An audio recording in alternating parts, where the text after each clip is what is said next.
আজকের এই বিক্ষোভ সমাবেশে আমি একজন প্রশাসক হিসাবে আপনাদের সাথে পূর্ণ সমর্থন এবং করছি, সংহতি জ্ঞাপন করছি। সেই সাথে বাংলা আরবের জনগণের যাদের বিবেক ঘুমিয়ে গেছে তাদের জাগ্রত করার জন্য আহ্বান করছি। 1952 সালে আমার ছাত্র ভাইয়েরা জীবন বিলিয়ে দিয়েছিল বিধায় আমরা ভাষা পেয়েছি। 71 সালে আমাদের ছাত্র ভাইয়েরা ডাক দিয়েছিল, স্বাধীনতা পেয়েছি। 24 এসে আমাদের ছাত্র ভাইয়েরা আবার ডাক দিয়েছে। তাই যে সমস্ত বিবেক বান্ধব এখনো ঘরে বসে ঘুমিয়ে আছেন তাদের বিবেককে জাগ্রত করুন, নেমে আসুন রাজপথে। আজকে দেখে যান এই শিক্ষা চত্বরের সামনে তরুণের জোয়ার, এই জোয়ারকে কেউ দাঁড়াতে পারবে না। স্বাধীনতা আসবে ইনশাআল্লাহ, ইনশাআল্লাহ। সবাইকে ধন্যবাদ জানিয়ে আমি আমার বক্তব্য শেষ করছি। আসসালামু আলাইকুম। আমরা জানি এই সরকার খুনি নাকি সরকার, জনগণের সরকার।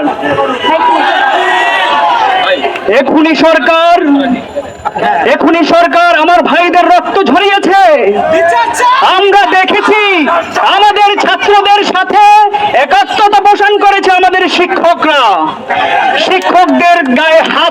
করেছে, আমাদের সাথে একাত্মতা পোষণ করেছে আমাদের অভিভাবকরা, তাদের গায়ে হাত তুলেছে। আমরা দেখেছি আমাদের রেমিটেন্স যোদ্ধারা আমাদের সাথে একাত্মতা পোষণ করেছে, তাদের বিরুদ্ধে বিভিন্ন অপপ্রচার চালানো হচ্ছে। আমরা দমে যাওয়ার নয়। আমার ভাইদের রক্ত ঝরার পরে এই খুনির সাথে যদি আমরা আলোচনায় বসি, তাহলে আমার সেই আবু সাইদ ভাইয়ের সাথে বেইমানি করা হবে। সকল পেশাজীবী মানুষ যেহেতু একাত্মতা হয়েছে, এই আন্দোলনের কোটা সংস্কার আন্দোলন নয়, এই আন্দোলন স্বৈরাচার পতনের আন্দোলনে পরিণত হয়েছে। সম্মানিত ভাই ও বন্ধুগণ, কয়েকটা বিষয় আপনাদের মাথায় রাখতে আমার আহ্বান। এ সরকার প্রতি বছর দফায় দফায় কোন ইস্যু যখন তৈরি হয়, নতুন এক একটা ইস্যু তৈরি করে আন্দোলনকে বানচাল করতে চায়। এই সরকার এই আন্দোলনকে বানচাল করার জন্য বিভিন্ন ইস্যু তৈরি করেছে, আমরা দেখেছি। সাম্প্রদায়িক দাঙ্গা নামে এক একটা ইস্যু আছে। এই ধরনের ইস্যু যদি তৈরি হয়, আমরা সবাই সজাগ থাকবো, আমরা গুজবে কান দিব না।